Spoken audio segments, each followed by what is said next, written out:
ST सच्ची कहानियों पर आप सभी का स्वागत है। सबे बारात के ठीक 15 दिन के बाद रोजे का चांद दिखा था और मैं बहुत खुश थी कि चलो आज से रोजा शुरू हो रहा है तो हमारे घर में कुछ बदलाव आ जाएगा। लेकिन यहाँ तो कुछ भी नहीं बदला था। मेरे दादा रोजा रखते तो अफ्तारी के वक्त मेरे अब्बू उनको खाने के लिए कुछ नहीं देते थे। उन्हें भूखा प्यासा कमरे में बंद कर देते थे और कहते थे मेरे बाप को भूखा रहने दो। माँ छुपाकर उन्हें खाना देने जाती मगर अब्बू माँ को बहुत मारते थे। दादा 3 दिन से भूखे थे मगर रोजा जरूर रखते थे। एक दिन दादाजी को अफ्तारी करवाने गई तो पीछे से अब्बू आ गए। मैंने निवाला तोड़कर दादाजी के मुंह में अभी डाला ही था मगर मेरा कलेजा फट गया जब अब्बू ने डंडा उठाकर दादाजी के मुंह पर। अब सुनिए मेरी पूरी कहानी। आज अफ्तारी के वक्त अब्बू अभी तक घर नहीं आए थे। उन्हें ऑफिस में कोई काम था इसलिए उन्हें आने में देरी हो गई थी। मगर वह जैसे ही घर आए तो जोरदार आवाज में बोले, अब्बू को खाना किसने दिया? माँ के चेहरे की रौनक बिल्कुल पीली पड़ गई थी। वह घबराकर बोली, किसी ने भी नहीं दिया। तब अब्बू ने बड़ी घूर कर माँ को देखा था, जैसे अंदाजा लगाना चाह रहे हो कि माँ झूठ बोल रही है या सच। माँ ने एक बार फिर ना में सिर हिलाया और तेजी से कहा, सच में नहीं दिया, चाहे तुम अब्बू जी से पूछ लीजिए। माँ ने कहा तो अब्बू ने अपना सर झटका और बोले, कोई जरूरत नहीं है मुझे उनसे पूछने की। फिर अब्बू ने दादा के कमरे का बंद दरवाजे को देखा और उनकी नजरें पहचानने की कोशिश भी की। उस बंद दरवाजे को देखा जो दिन और रात के 24 घंटे बंद ही रहता था। अब वो कमरे में हाथ मुंह धोने के लिए चले गए थे मगर जाने से पहले माँ को खाना लाने का हुक्म देना नहीं भूले थे। अब्बू के जाने के बाद मैं माँ के पास आई और माँ से पूछने लगी, आखिर मेरे अब्बू दादा को खाना खिलाने की इजाजत क्यों नहीं देते? और माँ, रमजान का महीना भी आ गया है, दादाजी भूखे प्यासे कैसे रोजा रख पाएंगे? मैं बेहद धीमी आवाज में बोल रही थी ताकि अब्बू के कानों में मेरी बात ना पड़ जाए, क्योंकि मैं जानती थी कि अगर वे जान जाते तो मुझे पीट कर रखते थे, जैसे वे माँ को अक्सर पीट दिया करते थे। माँ कहने लगी, चुप कर वरना तेरा बाप तुझे और मुझे बहुत मारेगा। माँ ने कहा तो मैं हमेशा की तरह चुप हो गई। अब्बू के साथ खाना खाते वक्त मेरी नजरें बार बार दादा के बंद कमरे की तरफ उठ रही थी। अब वो बेहद गुस्से में मुझे ही देख रहे थे, जिसका साफ मतलब था कि अब्बू ने मुझे दादा के कमरे की ओर जाते हुए देखा था। वह बोले, मुबीना बेटी, ध्यान से खाना नीचे देख कर खाओ और जाकर पढ़ाई करो और वहाँ अपने दादा के कमरे में जाने की कोशिश भी मत करना, वरना मैं तुम्हारी टांगे तोड़ दूंगा। तुम कहीं आने जाने के काबिल भी नहीं बचोगी। अब उन्होंने बेहद गुस्से में कहा था तो मेरे मुंह के अंदर का निवाला ही नीचे उतरना मुश्किल हो गया था। मेरी आंखों में आंसू आने लगी थी। खाना खाने के बाद मैंने जल्दी से अपने कमरे में आ गई। मुझे रह रहकर दादाजी का ख्याल आ रहा था जो भूखे सो रहे थे और वे लगातार रोजा भी रख रहे थे। मेरा दिल दादा के लिए बहुत परेशान था, मगर ये पहली बार नहीं था वो भूखे सो रहे थे, बल्कि उससे पहले भी कई बार ऐसा हुआ था। अब उन्होंने दादा को खाना खिलाने से मना कर दिया था। अगर माँ चुपके से दादा को खाना खिला देती तो अब्बू को पता नहीं कैसे पता चल जाता था। तब अब्बू माँ को बहुत मारते थे और दादा के कमरे को ताला लगा देते थे। मैंने किताबें बंद की और उठकर बिस्तर पर लेट गई। दादा के बारे में सोचते सोचते गहरी नींद में उतर गई थी। फिर अम्मी ने मुझे सहरी के वक्त उठाया था। अम्मी और मैं ठीक से सहरी भी नहीं की थी। हम दोनों को बस दादाजी की फिक्र थी। रमजान के महीने में तो अब्बू को अपने बाप का कुछ तो ख्याल करना चाहिए था। जब दादाजी की हालत मरने वाली हो जाती थी तब अब्बू उन्हें खाने को कुछ दे आते थे, वरना वह कई कई दिन भूखे पड़े रहते थे। मैं कॉलेज चली गई। सारा दिन बीत गया। वापस आई तो दादा के कमरे का दरवाजा अभी तक बंद था। मैं अपने कमरे में चली गई। शाम 5 बजे अब्बू घर आते थे। उनके आने से कुछ देर पहले माँ खाने के ट्रे में खाना रख कर दादाजी के कमरे में उन्हें दे आती थी, जिस पर मैं थोड़ी तसल्ली में हो गई थी। मगर उस वक्त मेरी जान निकल गई थी जब मेरे अब्बू वक्त से पहले ही घर आ गए थे और माँ को आवाज दे रहे थे। तभी माँ हड़बड़ाकर दादा के कमरे से बाहर निकली, मगर अब्बू ने उन्हें देख लिया था और वे जान गए थे कि माँ ने दादा को अफ्तारी के लिए कुछ खाने को दे गई थी। अब वो गुस्से में माँ की तरफ बढ़ रहे थे और माँ को बुरी तरह से मारने लगे। मैं डर से चीख कर अपनी जगह से उठकर खड़ी हो गई। अब्बू माँ को मारते हुए कमरे में ले जा रहे थे। मैंने अब्बू को रोकना चाहा, मगर अब्बू ने मुझे इस तरह गुस्से में देखा था, मैं डर से एक ही जगह पर जमकर खड़ी रह गई थी। अब्बू माँ को मारते रहे और मैं डरी सहमी कांपती रही। पहले भी कई बार अब्बू ने माँ को सिर्फ इसी बात पर मारा था कि माँ ने दादा को खाना क्यों खिलाया है। अब्बू ने दादा के कमरे के बाहर से ताला लगा दिया, मगर मैं जानती थी कि कुछ दिन बाद ये ताला खुद ही खोल देने वाले थे, क्योंकि वो पहले भी कई बार ऐसा हुआ था। जब भी माँ दादा को खाना खिलाती तो अब्बू माँ को बहुत मारते थे और दादा के कमरे को बाहर से ताला लगा देते थे, लेकिन कुछ दिन के बाद खुद ही वह खोल भी देते थे। मैं हमेशा की तरह आज भी बेहद हैरान व परेशान और उलझी हुई थी कि अब्बू ऐसा करते क्यों हैं। दादा उनके बाप थे और वे अपने ही बाप को खाना क्यों नहीं देते थे। वे इतने जालिम क्यों हैं? क्योंकि दादा बूढ़े और अपाहिज हो गए थे इसलिए? अगर माँ उनका ख्याल ना रखती तो कौन रखता? ये सारे सवाल पहले की तरह आज भी मेरे दिमाग में चल रहे थे, मगर मेरे पास हमेशा की तरह उन सवालों का कोई जवाब नहीं था। अब्बू का रवैया न जाने मुझे क्यों बुरा लगता था। एक तो वे दादा का ख्याल नहीं रखने देते थे और ऊपर से जब माँ ख्याल रखती थी तो अब्बू उनको भी मारते थे कि उन्होंने दादा को खाना खिलाया ही क्यों था। माँ अफ्तारी के वक्त कमरे से नहीं निकली थी। मैंने माँ को अलग और अब्बू को अलग से अफ्तारी का सामान दिया था। मेरा दिल मेरे दादा के लिए बेहद नरम पड़ने लगा था। मैं उनका ख्याल रखना चाहती थी और इस बात का बहुत बार इजहार मैंने अपने बाप से भी कर चुकी थी, मगर वो मुझे सख्ती से मना कर देते थे कि मैं उनके कमरे में ना जाऊं। न जाने क्या बात थी कि वो मुझे उनके कमरे में जाने से मना करते थे। वह ना खुद ख्याल रखते थे और ना ही किसी और को रखने देना चाहते थे, बल्कि अगर मैं दादाजी का ख्याल रखना चाहती तो मुझे डांट कर रोक देते कि मैं उनके कमरे में ना जाऊं, जिसकी वजह से मैं उनके डर से उनकी बात मानकर दादा के कमरे में जाती तो नहीं थी, लेकिन मेरा शक बहुत बढ़ने लगा था। आखिर ऐसा क्या है जो कि वो मुझे दादा के कमरे में जाने नहीं देते। मेरा शक बढ़ते बढ़ते बेहद आगे निकल गया था। अब तो हर हाल में दादा के कमरे में जाकर वह सब कुछ पता करना चाहती थी। शायद दादा ही मुझे मेरे सवाल के जवाब दे दे। कल से अब्बू ने दादा के कमरे को ताला लगाया हुआ था, यानी दादा कल से भूखे थे। माँ किचन में बर्तन धो रही थी, जबकि अब्बू आंगन में बैठे हुए थे। मैं अपने कमरे के दरवाजे पर खड़ी ये अंदाजा लगा रही थी वे कब तक सो पाएंगे, क्योंकि मैंने सोच लिया था कि मुझे क्या करना है। मैंने अब्बू के बेहद डांटने के बाद भी और उनके इतना मना करने के बावजूद भी मैं अपने दादा को क्यों भूखा मरने के लिए छोड़ सकती थी। वे लोग अभी कमरे में नहीं आए थे और उनके कमरे में जाने से पहले मुझे उस ताले की चाबी अब्बू के कमरे से ढूंढ कर चुरानी थी, जो दादा के कमरे के बाहर लगे ताले की थी। मैं उनका जायजा लेकर उनकी तरफ से चौकन्नी और तेज कदमों से उनके कमरे की तरफ बढ़ रही थी और फिर हर जगह मैं चाबी ढूंढने लगी जिसके जरिए दादा के कमरे के बाहर लगा दरवाजा खोल सकता था।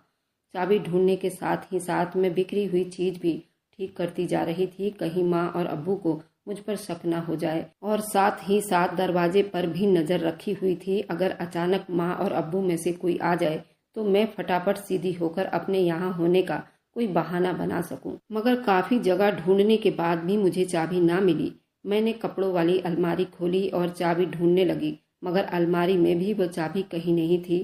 थक हार कर मैं नाउम्मीद और मायूस होकर वापस आने लगी, जब मेरी नज़र अब्बू के कमीज पर पड़ी जो आज ही उन्होंने बदली थी। मैं तेजी से उस कमीज की तरफ बढ़ी और उसकी जेब टटोलने लगी। अगले ही पल मेरी खुशी का इंतहा न रहा जब मैंने देखा कि उसमें वह चाबी मौजूद थी। मैंने बहुत तेजी दिखाई और वह चाबी चुरा ली।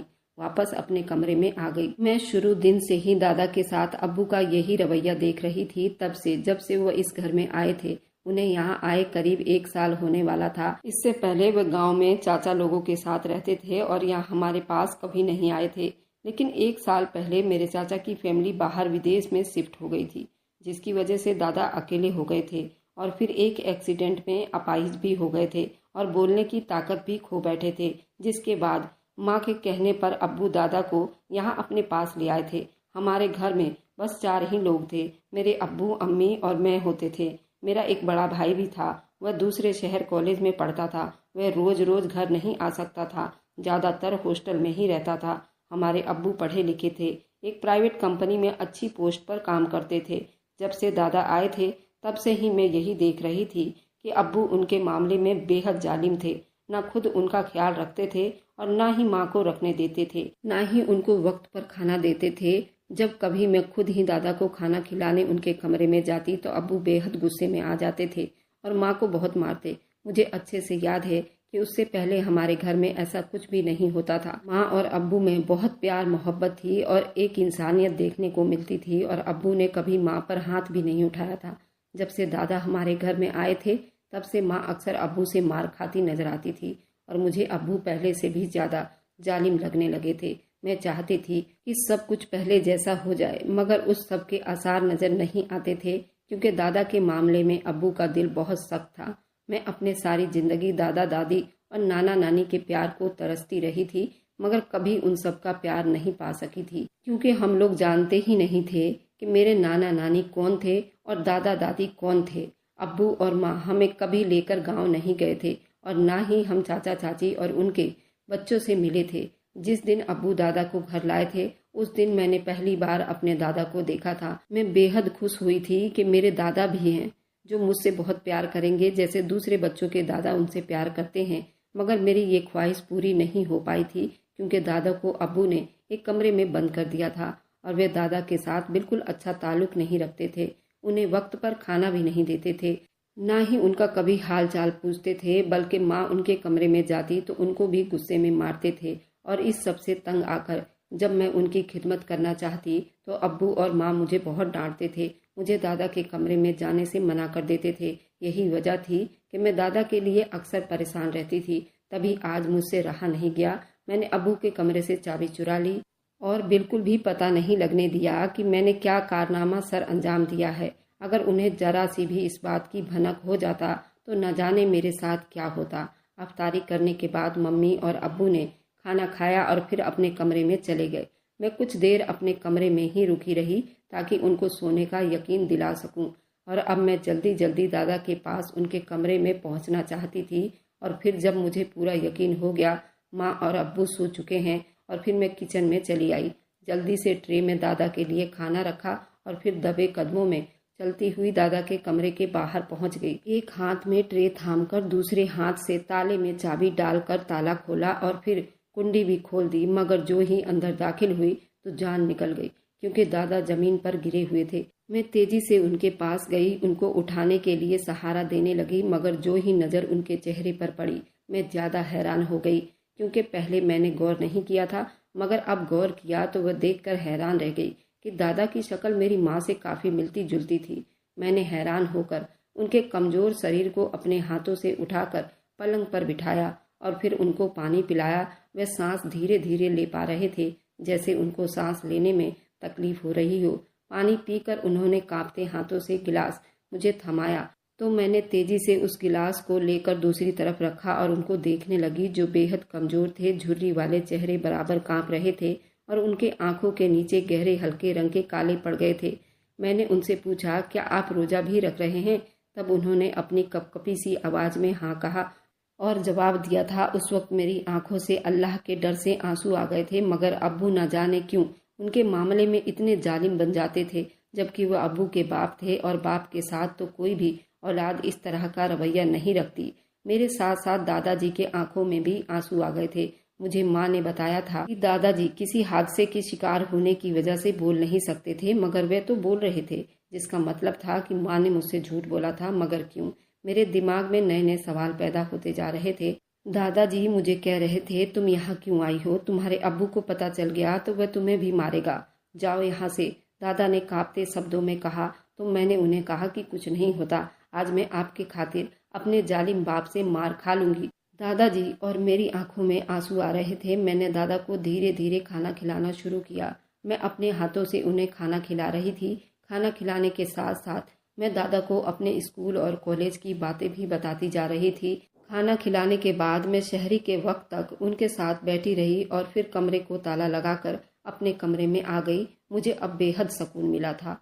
अब मैं दादा का खुद ख्याल रख सकती हूँ और किसी को पता भी नहीं चलेगा। अब ये मेरा रोज का काम हो गया था। मैं रोज ही रात को दादा को खाना अपने हाथों से खिलाने लगी थी। मैं दिन को चाबी अब्बू और माँ के कमरे में ही रख देती थी ताकि उनको शक न हो। रात को उनके कमरे में जाने से पहले वे चाबी उठाकर अपने पास रख लेती थी। उस दिन के बाद माँ ने भी दादा के कमरे में जाने की कोशिश नहीं की थी, क्योंकि अब्बू ने माँ को बहुत डांट फटकार लगाई थी और उनको बहुत मारा भी था। अब्बू ने माँ को वहाँ जाने से मना कर दिया था। माँ भी हद से ज्यादा डर गई थी। दिन यूं ही धीरे धीरे बीतने लगे थे। मैंने दादाजी से बहुत बार पूछा था, अब्बू उनके साथ ऐसा सलूक क्यों करते हैं, मगर वह मुझे कुछ न बताते थे। बस वे रोना शुरू कर देते थे, जिसकी वजह से अब मैं उनसे इस बारे में पूछना ही छोड़ दिया था। वे बहुत कमज़ोर थे, मगर उनकी एक टांग हरकत करती थी, तभी तो वह दीवार के सहारे खुद को सहारा देकर कमरे में बने बाथरूम तक चले जाया करते थे।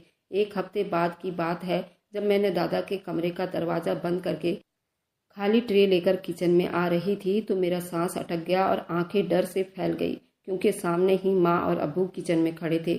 जहाँ माँ के चेहरे पर परेशानी के असर दिख रहे थे, वहीं अब्बू के चेहरे का रंग तिलमिला उठा था। वह बेहद गुस्सा थे, जिनको देखकर मेरी जान निकल रही थी। यकीनन अब्बू मुझे बेहद मारेंगे। अब्बू ने गुस्से में पूछा तो मैंने रोना शुरू कर दिया। गुस्से से उनकी जान जा रही थी। अब्बू ने कहा, तुम उस आदमी के लिए अपने सगे बाप से झूठ बोलने लगी हो, जिसने तुम्हें जान से मारने की कोशिश की थी। अब्बू की अगली बात सुनकर मैं रोना भूल गई और बेयकीनी से देखने लगी। वह आदमी किसी का सगा नहीं जिसके लिए तुम अपने बाप को धोखा दे रही हो। वह एक जहरीले सांप की तरह है, जिसे जितना मर्जी दूध पिलाओ तुम्हें ही वापस डस लेगा। अब्बू ने बेहद नफरत भरे शब्दों में दादा का जिक्र किया था, पर दादा तो बहुत अच्छे हैं। अब्बू से मैंने हिम्मत करते हुए कहा था, क्योंकि मुझे उनकी बातों पर यकीन नहीं आया था। वह गुस्से की नज़रों से मुस्कुरा रहे थे और बोले, तुम्हारे दादा ने ही तुम्हें जान से मारने की कोशिश की थी और तुम उसी इंसान की खिदमत करती फिर रही हो। अब्बू की बात पर मैं नासमझी से उन्हें देख रही थी, तब अचानक से माँ कहने लगी, मुबीना बेटी, वो मेरे अब्बू है, उनके अब्बू नहीं। माँ की अगली बात पर मैं हैरानी से उनको तकने लगी, जो मुझे ही देख रहे थे। फिर अब्बू के सिर हिलाने पर मेरी माँ उनकी पूरी कहानी सुनाने लगी। तुम्हारे अब्बू और मैं दोनों आपस में कजन थे। हम गांव में एक साथ एक ही हवेली में रहते थे। अब्बू और उनके अब्बू आपस में सगे भाई थे, लेकिन वे शुरू से ही न जाने क्यों दौलत के बहुत भूखे थे। और उनके दूसरे भाई यानी कि तुम्हारे सगे दादा बिल्कुल अलग इंसान थे। मेरे अब्बू से बड़े भी थे और घर में उन्हीं की ज्यादा चलती थी, जिस वजह से वो हमेशा उनसे चिढ़ा करते थे। बड़े अब्बू के ही घर में सारी बातें मानी जाती थी और घर के सारे सही फैसले बड़े अब्बू ही लेते थे। तुम्हारी सगी दादी और मेरी माँ आपस में सगी बहनें थी, लेकिन उन्होंने कभी मेरी माँ को स्वीकार नहीं किया था, क्योंकि अब्बू के शादी के तुरंत बाद मैं पैदा हो गई थी। वह भी लड़की, तो उनको ये जरा भी रास नहीं आया और मुझे जरा भी प्यार नहीं करते थे, ना ही मुझे देखना पसंद करते थे। मेरे अब्बू का बाहर किसी औरत के साथ अफेयर था, ये बात घर में सभी जानते थे। और मेरे अब्बू मुझ समेत तुम्हारे सगे दादा और सगी दादी और तुम्हारे अब्बू से बहुत ज्यादा मन ही मन में नफरत करते थे। मगर अल्लाह की करनी थी या कोई सोची समझी चाल थी, उन तीनों की मौत एक कार एक्सीडेंट में हो गई थी। फिर 2 साल के बाद मेरे अब्बू ने दूसरी शादी करके मेरी सौतेली माँ ले आए। मेरे अब्बू तो मुझे पहले भी पसंद नहीं करते थे, अब तो वह दूसरी शादी कर चुके थे। अब तो मेरा हाल पहले से भी ज्यादा बुरा था। पर एक बात अच्छी ये थी कि मेरी शादी बड़े अब्बू ने पहले ही तुम्हारे अब्बू से तय कर दी थी और तुम्हारे अब्बू बाहर पढ़ने गए हुए थे, यानी कि वे गांव से दूर शहर में पढ़ा करते थे और मैं घर में घरदारी संभाला करती थी। उसके बाद सौतेली माँ के जुल्म और सितम ने तो मुझे मार ही डाला था और मेरी सौतेली माँ घर में आते ही उसने एक बेटे को जन्म भी दे दिया था। फिर तो मेरे अब्बू के पैर जमीन पर ही नहीं टिक रहे थे। उनके सर पर हरदम लालच सवार था। वह ये चाहते थे कि ये दोनों इस घर से चले जाए या इन दोनों को भी मार दिया जाए, ताकि ये जितनी दौलत है उनके बेटे की हो जाए, जिसकी वजह से वह हम पर इतना जुल्म किया करते थे। उनका सारा प्यार सिर्फ मेरे छोटे भाई के लिए रह गया था। उन्होंने तुम्हारे अब्बू पर रोक टोक लगानी शुरू कर दी, मगर मेरे अब्बू ने अब सौतेले का फर्क करना शुरू कर दिया था। वे दोनों के बीच में फर्क करने लगे थे, मगर मेरा छोटा भाई प्यार में बिगड़ता चला गया और उन्होंने सारी सख्ती तुम्हारे अब्बू पर ही करनी शुरू कर दी थी। उनको खेलने की और घर से बाहर निकलने की और कहीं भी आने जाने की इजाजत नहीं थी, सिवाय स्कूल के। उनके नंबर जरा से कम आते तो अब्बू पूरा घर सर पर उठा लेते थे। उन्हें बेहद सख्त सजा देते, जिनमें उनको 10-10 दिन भूखा रख देते थे। अगर छोटी सी शरारत भी कर देते, वे उनको पुराने गोदाम के अंदर अंधेरे कमरे में बंद कर देते थे, जहां ना रोशनी थी और ना ही उनको खाना दिया जाता था। कई कई दिन भूखे रहते और जब मौत के करीब होते तो उनको स्टोर रूम से बाहर निकाल लेते। ये बेहद कमजोर रहने लगे थे और मेरी सौतेली माँ भी मुझ पर इतना ही जुल्म किया करती थी। अगर गांव वाले या रिश्तेदार कुछ कहते तो वो ये कहकर टाल देते, अभी से इस पर सख्ती करेंगे तो ये एक अच्छा इंसान बनेगा। सारी डांट फटकार उनके लिए थी, मगर वे अपने सगे बेटे यानी मेरे छोटे भाई को कुछ नहीं कहते थे, बल्कि उसे हर काम के लिए आज़ादी थी। इसी वजह से तुम्हारे अब्बू मेरे अब्बू से नफरत करने लगे थे। ये भूल चुके थे कि उनके मरे हुए भाई के बेटे थे वो मुझे भी प्यार नहीं करते थे, क्योंकि मैं बेटी थी और उनको लगता था कि मैं दौलत की हिस्सेदार बन जाऊंगी। फिर मेरे ननिहाल वालों ने हमारी शादी करवा दी, मगर अब्बू इस बात पर खुश नहीं थे। उन्होंने ये सब जायदाद के लिए किया था ताकि हम दोनों मर जाएं और सारी जायदाद उनको और उनके सगे बेटे को मिल जाए। लेकिन मेरे ननिहाल वालों को सब कुछ पता चल गया था कि मेरे अब्बू क्या चाहते हैं। तभी तो वो अपने रास्ते का काटा बड़े अब्बू और मेरी माँ और मेरी बड़ी माँ को धोखे से जान से मार दिया था। मगर उनके मरने से पहले मेरे अब्बू ने जायदाद अपने नाम लिखवा ली। हमें बहुत साल बाद पता चला था, मगर उस बीच मेरे 2 बच्चे हो चुके थे, तुम्हारा बड़ा भाई और तुम। और फिर मेरे अब्बू ने तुम्हें जान से मारना चाहा था, क्योंकि उन्हें बेटियां बिल्कुल भी पसंद नहीं थी। वे नहीं चाहते थे कि जायदाद में कोई और हिस्सेदार हो। जैसे ही तुम्हारे अब्बू को पता चला कि उन तीनों को अब्बू ने मारा है, हम सब ने जायदाद का मांग किया था, मगर अब्बू ने हमें धक्के देकर घर से निकाल दिया था और हम यूं शहर में आ गए। और शहर में आकर तुम्हारे अब्बू ने खूब कमाया और घर बनाकर हम उसमें हंसी खुशी रहने लगे। फिर 1 साल पहले वे हमारे घर आए, क्योंकि तुम्हारे चाचा, जबकि असल में तुम्हारे मामू भी हैं, उन्होंने सारी जायदाद अपने नाम करवा ली और उनको घर से निकाल दिया था। ये बदले का बदला था, जो उन्होंने बोया वही काटा था। मैं तुम्हारे अब्बू से मिन्नतें कर करके थक गई थी। जैसे भी थे वो मेरे सगे बाप थे, मगर तुम्हारे अब्बू को उनसे बहुत नफरत थी, तभी तो वो उनके साथ इस तरह का रवैया रखते थे। मेरी माँ सारी बात बताकर चुप हुई तो मैं रोती हुई अब्बू से माफ़ी मांगने लगी और साथ ही साथ समझाया भी कि वे तो पहले ही बीमार है, उनसे क्या बदला लेना। उन्होंने आपके साथ बुरा किया था तो उसका हिसाब तो अल्लाह खुद लेंगे। आप खुद को गुनहगार मत बनाओ। तब अब्बू का दिल भी नरम हो चुका था। अब्बू ने अपना सिर हिला दिया और मुझे चुप करवाने लगे। अब्बू जो कुछ सह चुके थे वह भूल नहीं सकते थे, तभी तो बदला ले रहे थे, मगर शायद अब उनकी भी बस हो गई थी। वह मेरे साथ नाना के कमरे में गए। हम सब पर आसमान टूट पड़ा। नाना इस जिंदगी से नाता तोड़ चुके थे, वे मर चुके थे। हम सब बेहद दुखी हुए थे। अगले दिन उनका जनाजा अदा किया गया था। मेरे भाई और हम सब उनकी कब्र पर अक्सर जाते रहते हैं, मगर एक बात तो मैं समझ गई थी कि जैसा तुम करोगे ऐसा ही पाओगे। किसी के साथ बुरा करोगे तो तुम्हारे साथ भी बुरा होगा, क्योंकि बुराई इंसान के तरफ पलट कर जरूर आती है। मैं यहाँ पर अपने नाना की बात कर रही थी। उन्होंने मेरे अब्बू और मेरी माँ के साथ बहुत बुरा किया था, तभी तो उनके खुद के औलाद ने उनके साथ इतना बुरा किया। सब कुछ छोड़ छाड़ कर बाहर विदेश भाग गया था। उनको एक एक कौड़ी के लिए मोहताज कर दिया था। इसलिए कहा गया है कि कर भला तो हो भला। आप लोग बताइए, क्या कहानी में मेरे माँ बाप सही थे? अगर आपको आज की कहानी पसंद आई है तो वीडियो को जरूर लाइक कीजिएगा और अपने दोस्तों के साथ शेयर भी कीजिएगा। और हाँ, अगर आपने अभी तक हमारे चैनल को सब्सक्राइब नहीं किया है तो जरूर सब्सक्राइब कर लें। मिलते हैं हम अपनी कल की एक नई दिलचस्प कहानी के साथ। मुझ पर सदा अपना प्यार और स्नेह बनाए रखें। सभी को मेरा प्यार भरा नमस्कार दोस्तों।